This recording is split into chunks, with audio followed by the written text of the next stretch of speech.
जंगल में एक आम का बगीचा था। एक पक्की रोड थी, परंतु उस रोड पर कोई आता जाता नहीं था। कहा जाता था कि वहाँ पर एक भूतिया चिड़िया की आत्मा कुल्फियाँ बेचा करती है, और जो कोई भी उसकी कुल्फियाँ लेता था वो भूतिया टोनी चिड़िया की आत्मा उनके पीछे पड़ जाते। गोलू और पिंकी नाम के दो बच्चे गर्मियों की छुट्टी में जंगल घूमने जाते हैं। दादी देखो, हम आपके पास आ गए। मेरे प्यारे बच्चे, इतने दिनों बाद आए हैं।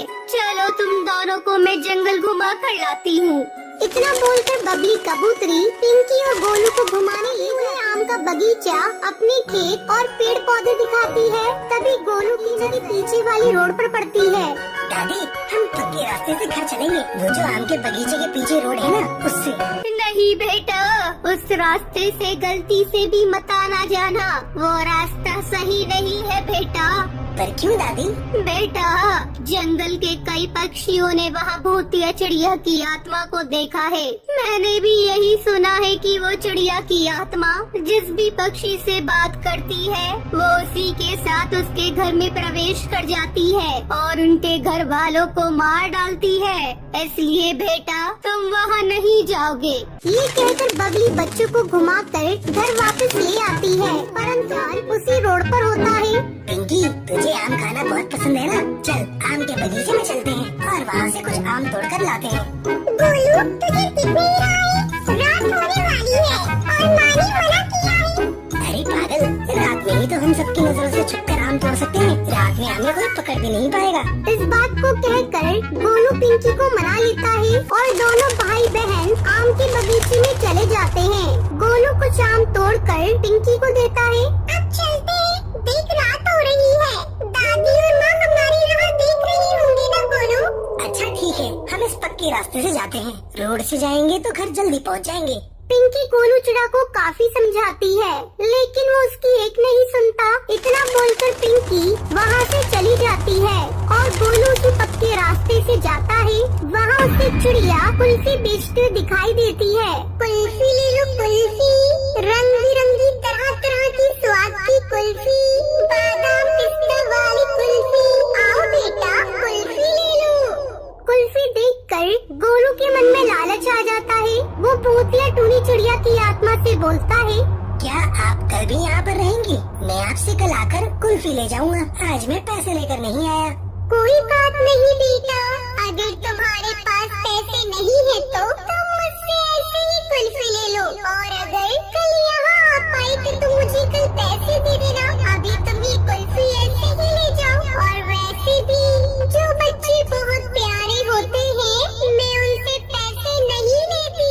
मैं अपनी कुल्फी उन्हें फ्री में देती हूँ। सच में आप कितनी अच्छी हो। भूतिया टूनी चिड़िया की आत्मा गोलू को कुल्फी देकर वहाँ से गायब हो जाती है। मुझे तो पहले से ही पता था कोई भूतिया चिड़िया की आत्मा नहीं होती। वो आंटी कितनी अच्छी थी, उन्होंने मुझे फ्री में कुल्फी दे दी।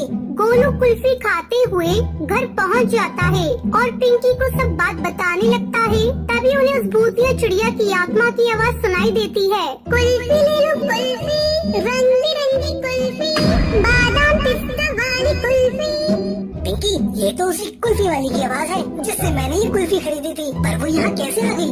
वो दोनों अपनी छत पर जाते हैं। वहाँ भूतिया टूनी चिड़िया की आत्मा अपने असली रूप में कुल्फी बेच रही थी। आओ बच्चों, ये कुल्फी खा लो, बहुत ही स्वादिष्ट है। ये कहकर भूतिया टूनी चिड़िया की आत्मा पिंकी और गोलू को मारने वाली होती है। तभी घर का दरवाजा खुलता है। टुनटुनी और बबली कबूतरी हाथों में दुर्गा माता की मूर्ति लिए घर के अंदर आ रही थी। तभी वो भूतिया टूनी चिड़िया की आत्मा वहाँ से गायब हो जाती है। गोलू अपनी माँ टुनटुनी को सारी बात बताता है। मुझे सब पता है बेटा, जब तू कुल्फी खाते घर आ रहा था, मैंने तभी तुझे रास्ते में देख लिया था, क्योंकि हमारे जंगल में कोई कुल्फी नहीं बेचता और तू कुल्फी खा रहा था। मैं समझ चुकी थी ये काम उसी भूतिया टूनी चिड़िया की आत्मा का है। इसलिए मैं तेरी दादी के साथ मंदिर गई और वहाँ से पवित्र देवी माँ की मूर्ति लेकर आ गई। अब हमारे घर में वो भूतिया चिड़िया की आत्मा कभी नहीं आ पाएगी। माँ, वो भूतिया टूनी चिड़िया की आत्मा कुल्फियाँ बेचकर पक्षियों के घरों में आती है। बेटा, आज से कई साल पहले उस रोड पर एक चिड़िया कुल्फी बेचा करती थी।